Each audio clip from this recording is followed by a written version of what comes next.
We hear it every time anyone says anything critical of Islam. Freedom of speech isn't freedom to offend. First of all, yes it is. Second of all, you hypocrites. Your freedom ends when you start offending 2 billion Muslims. Does it now? Freedom of expression is a right. However, one is not allowed to insult the sentiments of others in the name of freedom. No insulting the sentiments of others.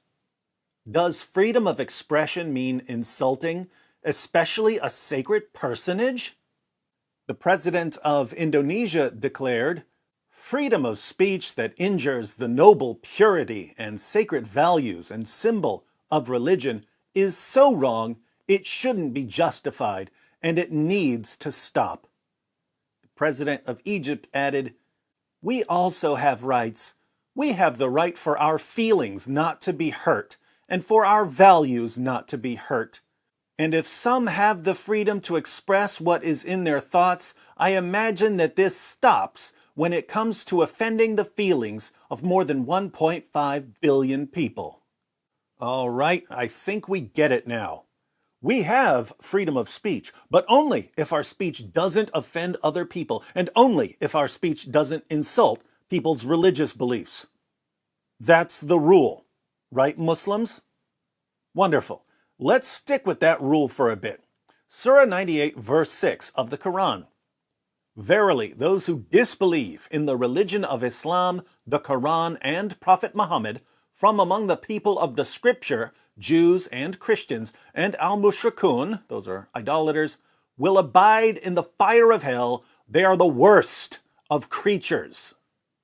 So, Jews, Christians, and other non-Muslims are the worst of all creatures. We're lower than dogs. We're lower than pigs. That's highly offensive to billions of people, don't you think?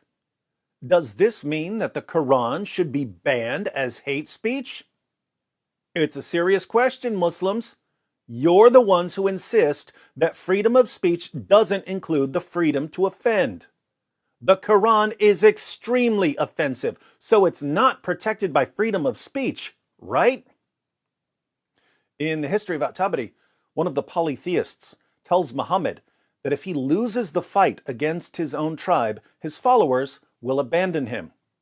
Abu Bakr, the first of the rightly guided caliphs, replies to the polytheist in the presence of Muhammad, "Go suck the clitoris of Allat. Would we flee and leave him?" So Abu Bakr tells the man to go perform oral sex on Allat, his goddess. Do you condemn Abu Bakr for his hate speech, Muslims? Do you condemn Muhammad for not punishing Abu Bakr?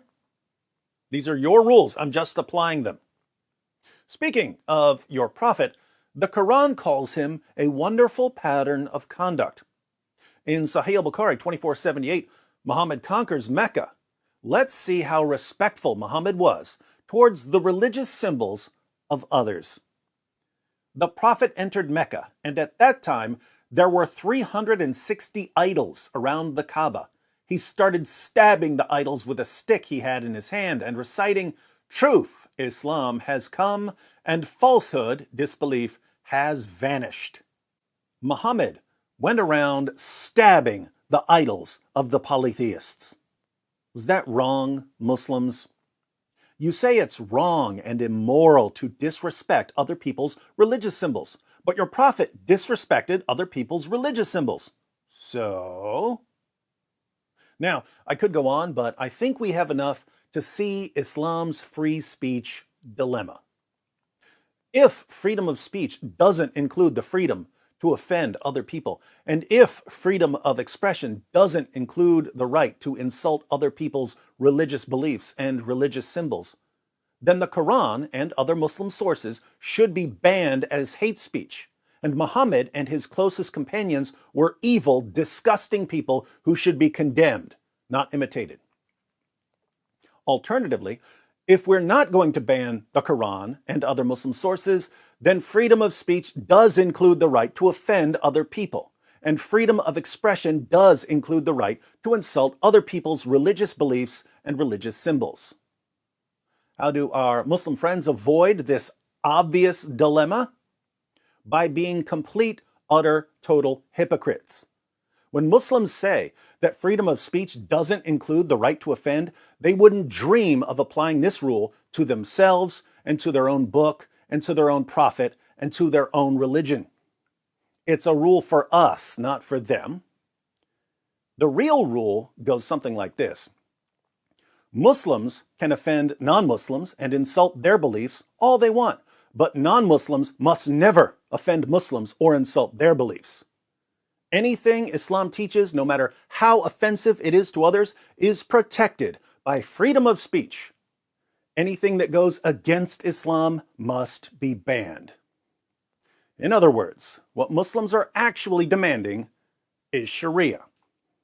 They're demanding that we obey the commands of an illiterate 7th century Arabian caravan robber. They're demanding that we adhere to rules that they would never apply to themselves. They're demanding that we submit to the hypocrisy of their religion. On behalf of every free non-Muslim in the world, I reply, no. Muslims, if we want to make fun of your fake prophet and your stupid book, then we will make fun of your fake prophet and your stupid book. You don't control us. We are not, have never been, and never will be your dhimmis. And if you have a problem with that, you have my full permission to cry me a river.